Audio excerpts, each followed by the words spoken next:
بسم اللہ الرحمن الرحیم نحمدہ ونصلی علی رسولہ الکریم اما بعد۔ محترم ناظرین کرام، ایک صاحبہ ہیں شمیم پٹھان، ان کا سوال ہے السلام علیکم، انثی نام رکھ سکتے ہیں کیا؟ اس کا مطلب کیا ہے؟ وعلیکم السلام ورحمۃ اللہ وبرکاتہ۔ دیکھیے جو نام آپ نے پوچھا ہے انثی، یہ ثا کے ساتھ لفظ آتا ہے اور قرآن کریم کے اندر بھی یہ لفظ استعمال ہوا ہے، من ذکر او انثی۔ انثی کے معنی آتے ہیں مادہ یعنی عورت، جیسے مذکر میں سے یا مؤنث میں سے، تو انثی کے معنی عورت کے معنی میں آئے گا اور مادہ کے معنی میں آئے گا، جیسے نر کے مقابل میں مادہ، جیسے مرد کے مقابل میں عورت۔ اسی طریقے سے ذکرن کے معنی مرد کے آتے ہیں اور انثی کے معنی عورت کے آتے ہیں۔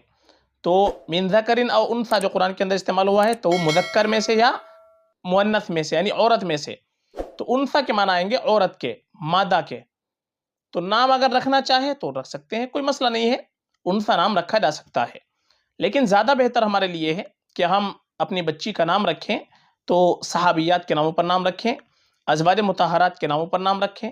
جو نیک خواتین گزری ہیں ان کے ناموں پر نام رکھیں،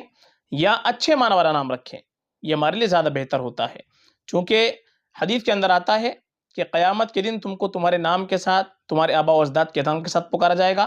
لہذا فَأَحْسِنُوا أَسْمَاءَكُمْ، اچھے نام رکھو۔ تو ہمیشہ اچھے نام رکھنے کی ترغیب آئی ہے، تو نام اچھا ہونا چاہیے، اچھے معنی والا نام ہونا چاہیے، ایسا نام ہونا چاہیے کہ جس کے معنی بھی تھوڑے اچھے ہوں۔ تو انثی کے معنی تو عورت کے آتے ہیں، تو یہ کوئی اتنا اچھا معنی اس کا نہیں بنتا ہے، باقی رکھنے میں کوئی خرابی نہیں ہے، رکھ سکتے ہیں، کوئی مسئلہ نہیں ہے، لیکن بہتر یہی ہے کہ ہم ازواج مطہرات کے ناموں پر، صحابیات کے ناموں پر، جو نیک خواتین گزری ہیں ان کے ناموں پر نام رکھیں، یہ اور بہتر ہے فقط، واللہ اعلم۔